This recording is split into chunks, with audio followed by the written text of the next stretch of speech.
உலகத்தில் எத்தனையோ அதிசயங்கள் தினமும் நடந்து கொண்டுதான் இருக்கிறது. அவற்றில் ஒன்றான பெருமாள் கோயில்களில் வைக்கப்படும் சடாரி சிவபெருமான் கோயிலிலும் வைக்கப்படுகிறது என்றால் உங்களால் நம்ப முடிகிறதா? உண்மைதான். பெருமாள் கோயில்களில் மட்டுமே வைக்கப்படும் சடாரி எந்த சிவன் கோயிலில் சாற்றப்படுகிறது என்றும் அதன் காரணத்தையும் அறிந்து கொள்வோம். தேவையற்றவைகளை நீக்குதல் அல்லது தீர்த்தல் என்பதே சடாரியின் பொருளாகும். வைஷ்ணவத்தின் ஆதி மூலமான நம்மாழ்வாரின் இயற்பெயர் மாறன் சடகோபனாகும். சடாரியின் மற்றொரு பெயர் சடகோபம் என்பதாகும். நம்மாழ்வார் இறைவனின் சடாரியாக இருந்து அவருடைய பாதங்களை கொண்டு நம்மை ஆசீர்வதிக்கிறார்.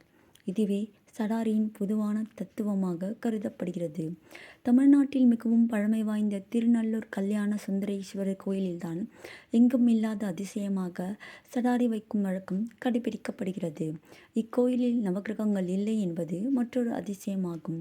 பஞ்ச பாண்டவர்களின் தாயான குந்தி தேவி தன் முதல் மகன் கர்ணனை ஆற்றில் விட்டதால் ஏற்பட்ட தோஷத்தை போக்கிக் கொள்ள சப்த சாகர தீர்த்தத்தை நாடினார். அத்தகைய சிறப்பு வாய்ந்த தீர்த்தமான சப்த சாகரம் இருக்குமிடம் இத்தலமாகும். சப்த சாகரம் என்பது 7 கடல்கள் சங்கமிக்கும் இடமாக கருதப்படுகிறது. இத்தலத்தில் இறைவனும் இறைவியும் அகத்திய முனிவருக்கு திருமண கோலத்தில் காட்சி தந்தமையால் கல்யாண சுந்தரேஸ்வரர் என்ற திருநாமத்தில் அழைக்கப்படுகிறார். ஒருமுறை திருநாவுக்கரசர் திருச்சந்தி முற்றத்தை தரிசனம் செய்துவிட்டு, இறைவா, யமன் என்னை கிழித்து கொண்டு போகும் முன்னர் உன் திருவடியை என் தலை மீது சூட்டி ஆசீர்வாதம் செய்யுங்கள் என்று வேண்டினார்.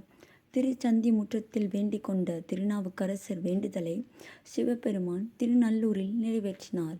இதன் காரணமாகவே சிவபெருமான் திருவடிகள் பதித்த சடாரி இத்தலத்தில் வைக்கப்படுகிறது.